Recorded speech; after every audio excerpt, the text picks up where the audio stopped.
Cette semaine, les lettres de captivité de l'apôtre Paul, les lettres aux Philippiens et aux Colossiens, recouvrant les années 58 à 63.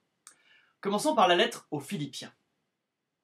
Alors que Paul est en prison, peut-être à Éphèse en 56, Épaphrodite lui apporte des secours de l'église de Philippe et il le renvoie avec Timothée et avec la lettre aux Philippiens.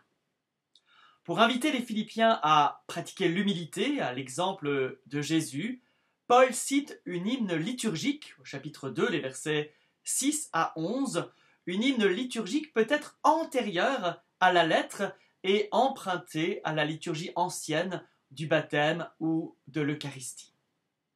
Lisons-la ensemble. Étant de condition divine, il ne s'est pas battu pour être l'égal de Dieu, mais il se vida, sous-entendu de sa grandeur divine, prenant la condition de serviteur. Étant devenu semblable aux hommes, ce qui laisse entendre qu'il existait avant de se faire homme, et par son aspect reconnu pour un homme, il s'est abaissé, devenant obéissant jusqu'à la mort, et à la mort sur une croix. Cette première strophe dit l'abaissement extrême du Fils de Dieu. Le texte se poursuit. C'est pourquoi Dieu l'a surexalté, résurrection, ascension, glorification, et lui a conféré le nom qui est au-dessus de tout nom, celui de Seigneur bien sûr, afin qu'au nom de Jésus, tout genou fléchisse. Nous trouvons ici une allusion à Isaïe 45, 23-24, où tout genou fléchit devant le Seigneur.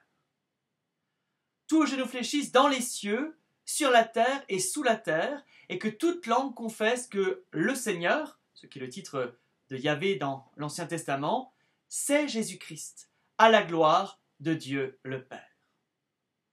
Dire que Jésus est le Seigneur, c'est lui donner un titre divin. C'est une confession ou une profession de foi que seul l'Esprit Saint peut inspirer.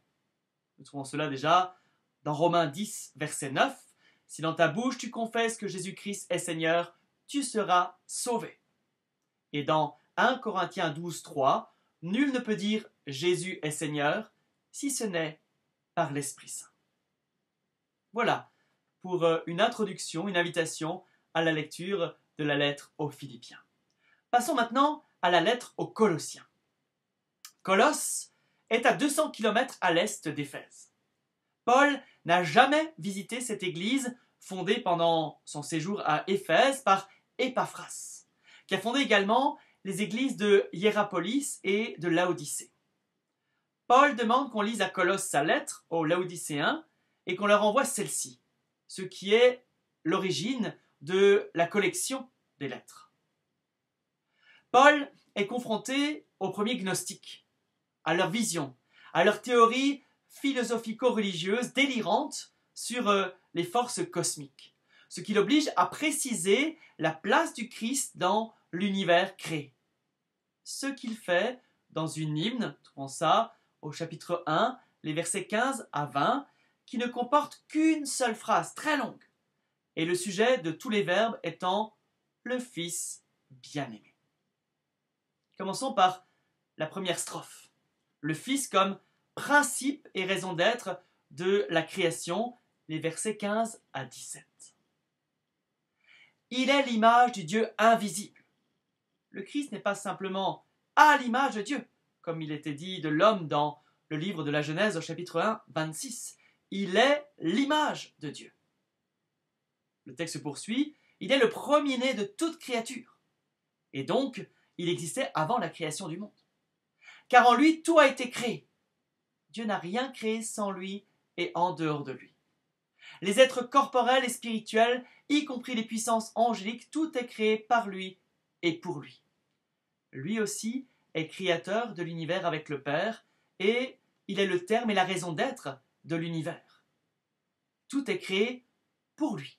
Trouvons ça dans l'Évangile selon saint Jean, chapitre 1, les versets 1 à 3. L'hymne se poursuit. Et lui est avant toute chose.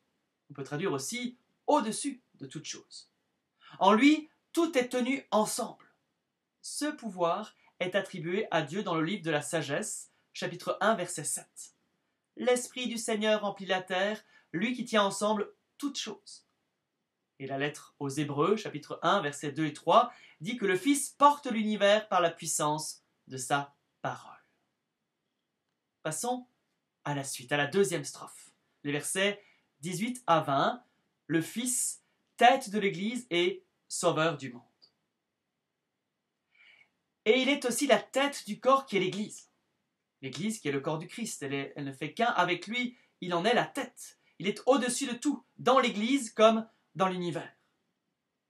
Lui qui est le commencement, le premier-né d'entre les morts. Il est le premier ressuscité, pour nous montrer autrement que, par des paroles, à quoi il nous destine. Afin qu'il ait en tout le premier rang, comme créateur et aussi comme sauveur. Car il a plu à Dieu de faire habiter en lui toute la plénitude, c'est-à-dire l'Église, qui est le corps du Christ et la plénitude du Christ, comme il est dit dans Éphésiens 1, les versets 22 et 23. Et le tout réconcilié par lui et pour lui sur la terre et dans les cieux, ayant établi la paix par le sang de sa croix. En donnant sa vie sur la croix, il a sauvé le monde. Tous les êtres qui sont sauvés par lui. Cet hymne qu'on chantait dans la liturgie, 20 ans après la résurrection, veut dire que le pouvoir du Fils de Dieu est un pouvoir universel, comme créateur du monde, versets 15 à 17, et comme sauveur du monde, versets 18 à 20.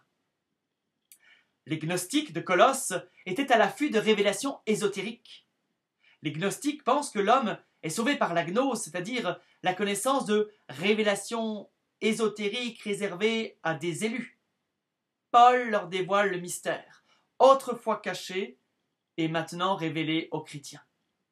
Le Christ est en vous, promesse de la gloire, dit Paul. Qui ne cherche pas ailleurs alors. La plénitude de l'intelligence, elle réside dans la connaissance du mystère de Dieu qui est le Christ, en qui sont cachés tous les trésors de la sagesse et de la gnose, c'est-à-dire de la connaissance, dit l'apôtre Paul. Toute autre révélation serait illusoire. Pour saint Paul, il n'y a qu'un mystère.